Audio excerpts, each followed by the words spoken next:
एक बार एक बूढ़ी माँ को उसके बेटे ने एक वृद्ध आश्रम ले जाकर छोड़ा। इस माँ का ये वही इकलौता बेटा था जिसके लिए इस माँ ने जीवन भर संघर्ष किया। इस बेटे के लिए वो सब कुछ किया जो एक माँ को करना चाहिए या जो एक माँ कर सकती है, और आज भी अपने बेटे को किसी भी तरह की परेशानी ना हो इसलिए आश्रम में रहने के लिए भी तैयार हो गई। वृद्ध आश्रम में रह रही माँ हमेशा अपने बेटे को याद करती, मगर बेटा केवल साल में एक बार उसको मिलने जाता या फिर फ़ोन पर बात कर लेता। कई साल बीत गए। वृद्ध आश्रम से बेटे को एक दिन फ़ोन आया। उन्होंने कहा, बेटा जल्दी से आश्रम आ कि अपनी माँ से मिल लो, वो बहुत सीरियस है।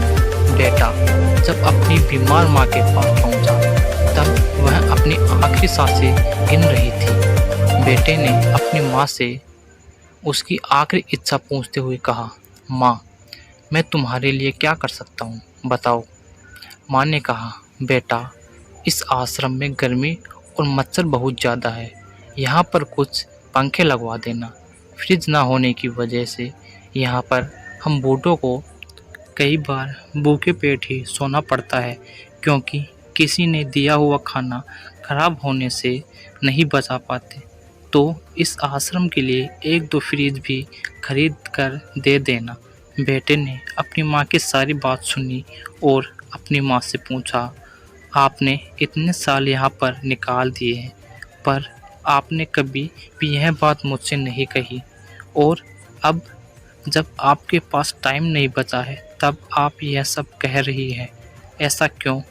माँ ने बेटे को जवाब देते हुए कहा, बेटा मैंने गर्मी, भूख और पीड़ा सहन कर ली, लेकिन मुझे पता है जब तेरे बच्चे तुझे यहाँ पर छोड़कर जाएंगे तब तू यह सब सहन नहीं कर पाएगा।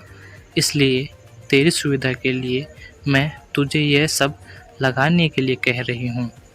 दोस्तों, माँ की ये आखिरी लाइन किसी भी बेटे या बेटी की आंखें खोलने के लिए सक्षम है। इतिहास हमेशा अपने आप को दोहराता है।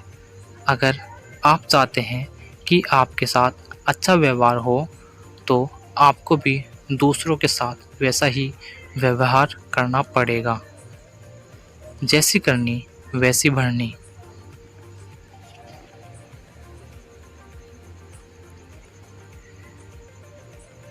यदि आपको यह कहानी पसंद आई हो तो आपके अपने YouTube चैनल लाइक, शेयर एवं सब्सक्राइब करना ना भूलें, और मिलते हैं एक और नई कहानी के साथ।